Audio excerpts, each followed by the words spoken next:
Stairs upon stairs, floors about 4. The IU Lee Norville Theatre and Drama Center was the place I would spend summers of my time when I was a kid.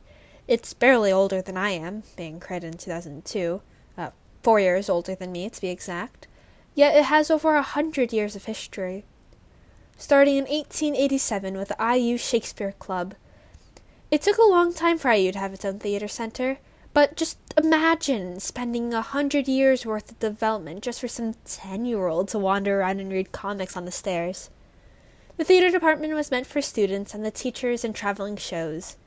Coming in the back, up the staff elevator, into my mother's office, I wasn't meant to be there. The drama center was not made for me. I was always a visitor in the building, like a harmless fly making a home in a greenhouse.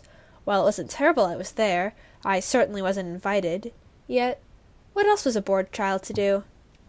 Walks around the building, down the other parts of the campus, all the way to the nearby tea shop. The summer I spent at IU was spent walking and exploring, through the front entrance, down the auditorium hallway, back to the classes, up the stairs and into my mom's old office. My favorite snack at the time was these smiley fruit gummies. I would carry them with me when walking. I'd sometimes sit at the fountain, yearning for a penny to wish with. Maybe even a dime or a quarter if I felt particularly longful. What would I wish for? Who knows? Probably more money to throw into the fountain, though. Waves from random workers, greetings from students, and small talks from my mother's friends. The inhabitants knew who I was, all of whom were a blur of faces and names.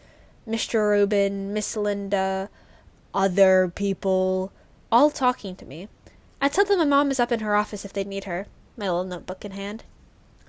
The first page of my book, a bucket list.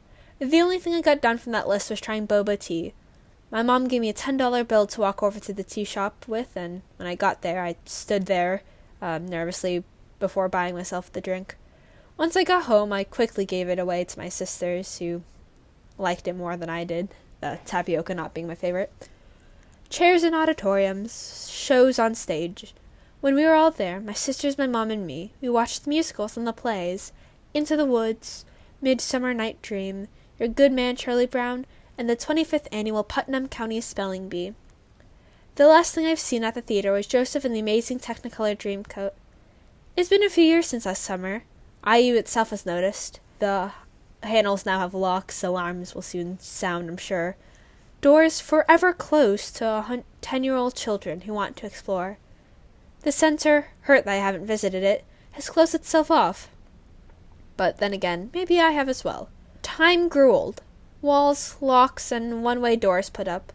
Too scared to try, to explore even, to see if maybe the keypad was turned off, allowing me in.